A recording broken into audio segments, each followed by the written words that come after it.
அவுதுல்லாஹி மினஷ் ஷைத்தானிர் ரஜீம். பிஸ்மில்லாஹிர் ரஹ்மானிர் ரஹீம். அன்பார்ந்த நேயர்களே, பலஸ்தீன் மீட்பு போர் 831வது நாள். சில கணக்கின்படி 832 2வது நாள். இதில் நேற்று நாம் சொன்ன ஒரு தகவல் எப்படி நமக்கெல்லாம் அதிர்ச்சியாக இருந்ததோ அதேபோல் அது இஸ்ரேலுக்கும் உலகின் பல்வேறு நாடுகளுக்கு மிகப்பெரிய அதிர்ச்சியாக இருந்திருக்கிறது. அது காசா போர்ட் ஆஃப் பீஸ், அமைதிக்கான காசாவின் அந்த குழு அமைக்கப்பட்டு விட்டது.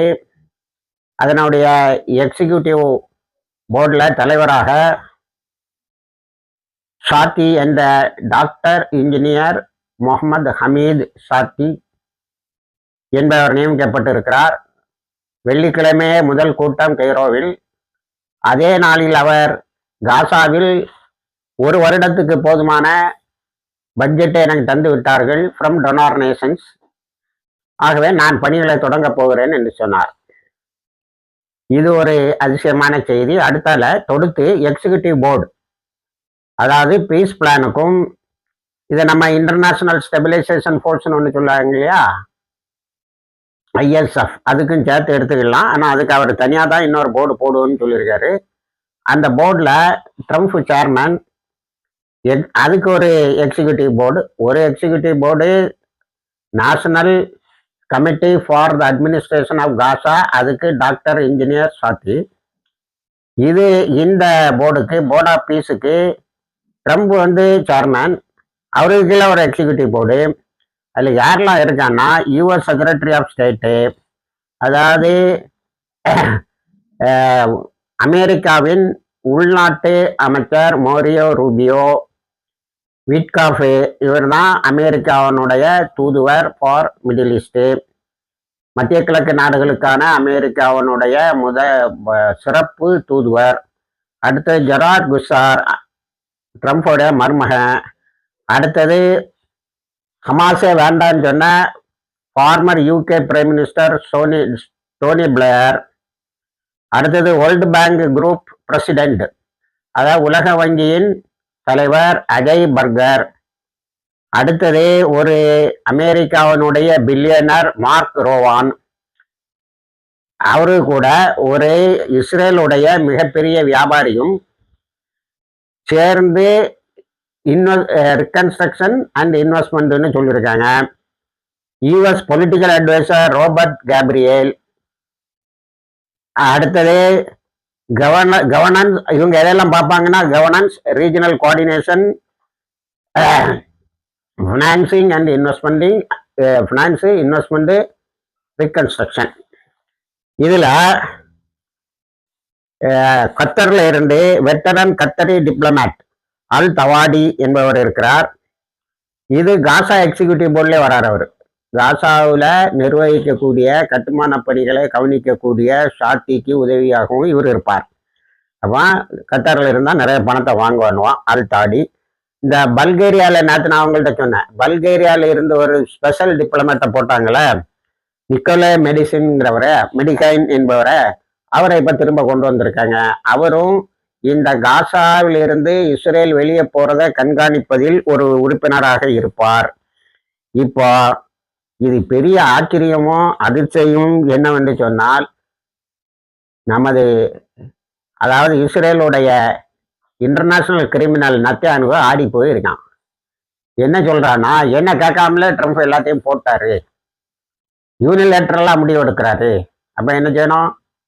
மறுத்துறியா? முடியாதுன்னு உடனேயே அவருடைய வெளிவிவகாரத்துறை அமைச்சர் சாரை கூப்பிட்டு, எப்பா பேசுப்பா, அமெரிக்காவினுடைய மேரியோ ரூபியோட பேசு, அங்கே உள்ளவட்டெல்லாம் கேளு, எங்களை கேட்காம போட்டிட்டீங்களேன்னு சொல்லுன்னு ஆக ஆடி போயிருக்கார். இதில் இன்னொரு மிக முக்கியமான விஷயத்தை நம்ம கவனிக்கணும். என்னன்னா, ஈரான் மீது அமெரிக்கா தாக்குதலை நிறுத்துவதற்கு 3 நாடுகள் முக்கியமான காரணம். 1 சவுதி, 1 கத்தரு. இந்த 2ஐயும் விட அதி முக்கியமான காரணம் நத்தியானு. அப்பா கை வச்சிடாதப்பா, இந்த 12 நாள்ல பட்டதே பாடா இருக்கு, நீ கை வச்சேன்னா உன் தளத்தை தாக்குறதுக்கு நிகரா இல்லைன்னா அதை விட அதிகமா என்ன தாக்கிடுவாங்க. என்னுடைய எல்லா முக்கிய தளங்களுடைய போட்டோவும் அங்கே எடுத்து ஒட்டிருக்கான். எங்கால் ஒருத்தன் இங்கே இருந்து வீடியோ அது இதெல்லாம் அனுப்பி கொடுத்துக்கிட்டே இருக்கான். அதனால தயவு செய்து நீ தாக்கிடாதேன்னு. இப்போ எப்படி இருக்கு, இஸ்ரேலு தன்னுடைய மிஷன் டு அமெரிக்காவுக்கு அவர் ஒரு பெரிய பயணத்தை நம்ம ஜனவரி எண்டில் போனார், இந்த டிசம்பர் எண்டில் போனார். டிசம்பர் எண்டில் போய் அவர் ஈரானை தாக்கணும், ஈரான்ல அணுகுண்டு இருக்குன்னு சொன்னவர் இஸ்ரேலுக்கு வந்து மொசாதை விட்டு சிஐஏ ஏஜெண்டை விட்டு இயல்பா தொடங்கின போராட்டத்தை வரம்பு மீறிய போராட்டமாகவும் 100 செக்யூரிட்டி ஸ்டாஃபை கொலை செய்யக்கூடிய போராட்டமாகவும் மாற்றி எப்படியா துப்பாக்கி நடக்கணும், தெருவெல்லாம் பணமாக கிடக்கணும், அதை வச்சுட்டு ஆட்சி மாற்றம் ஏற்படணும்னு பார்த்தான். கடைசியில் ஹெல்ப் இஸ் கம்மிங், நாங்கள் அடிக்க போகிறோம் அப்படின்னு சொன்ன ட்ரம்ப்பை எப்பா அடிச்சிடாதப்பா, எனக்கு பெரிய அளவில் இழப்பு ஏற்பட்டுவிடும்னு சொன்னதில் நத்தியான்ஹூ மிக முக்கியமான பங்கு உண்டு என்பது தெரிய வந்திருக்கிறது. அப்போ இப்போ நத்தியான்ஹூ விரும்பாமலே அங்கே ஒரு டீமை போட்டு அவங்க எல்லா வேலைகளையும் செய்ய தொடங்கி விட்டார்கள். இப்போ இதுக்கு மேலே குதிக்க முடியாது.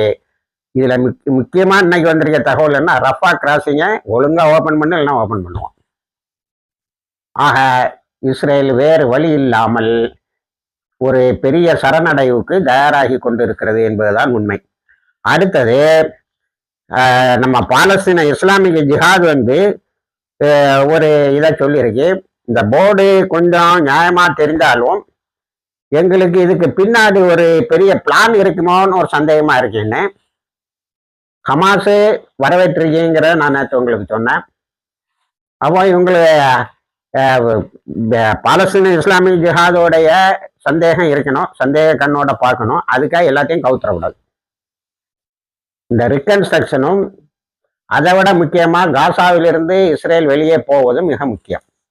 அதில் நேற்று ஒரு சின்ன வெற்றி கொண்டாட்டம் சில இடங்களில் நடைபெற்று இருக்கிறது. அந்த வெற்றி கொண்டாட்டத்துக்கு என்ன பேர் வச்சிருக்காங்கன்னா, victory at starvation and death. எங்களுடைய வெற்றி, பட்டினி, மரணம்.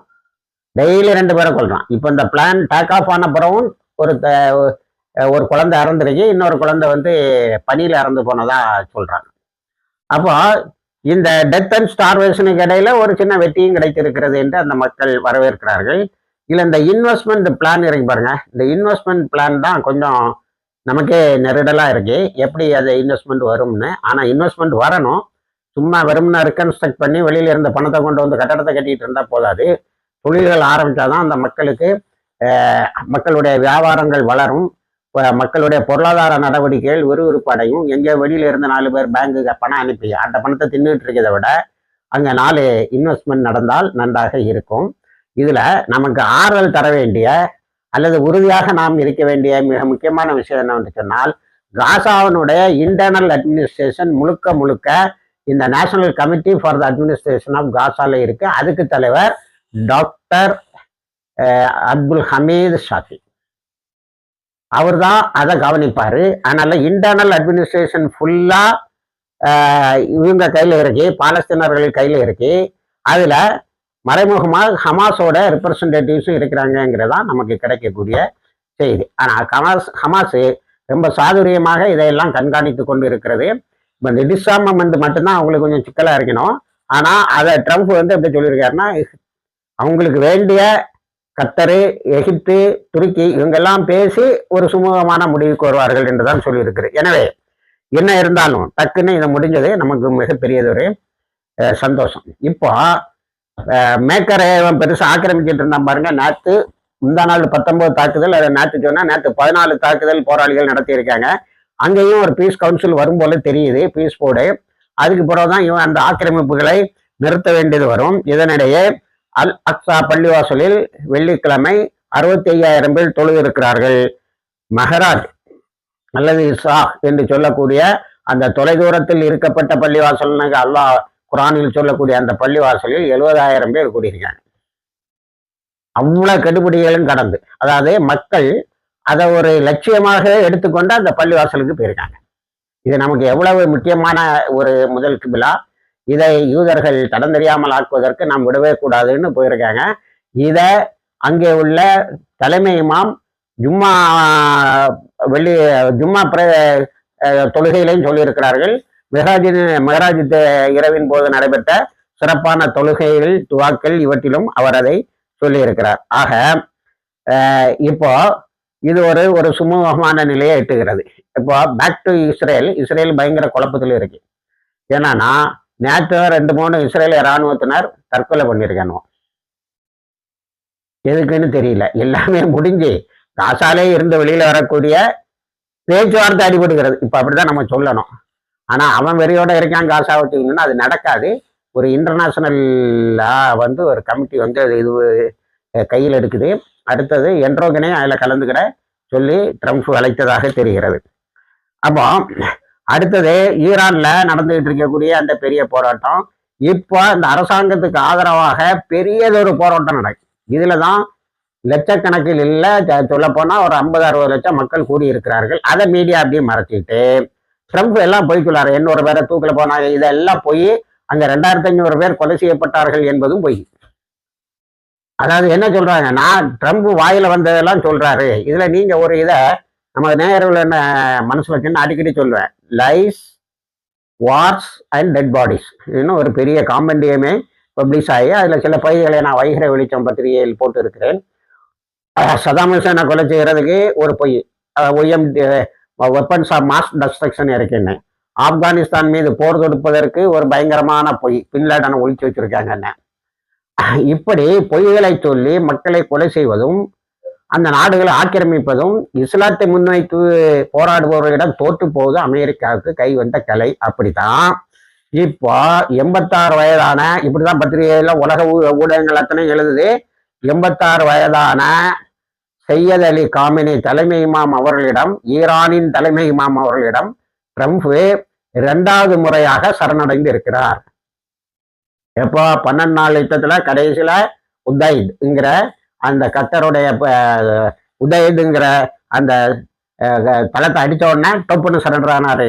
இப்போ எல்லா நாடுகளும் என்ன தெரியுமா, உன் பேஸ் அங்க இருந்து எடுத்துட்டு போயிருப்பான்னு சொல்லக்கூடிய அளவுக்கு 2வது முறையாக சரணடைந்து இருக்கிறார். அவர் பெருசா என்ன யாரையும் தூக்கில போட யாரையும், ஈரான் ஒரு அறிக்கை, இமாம் கமினி நேற்று அறிக்கை விட்டுருக்காரு, இதுவரைக்கும் ஈரானில் நடந்த எந்த போராட்டத்தையும் காரணம் காட்டி யாரையும் நாங்கள் தூக்கில் போட்டதில்லை.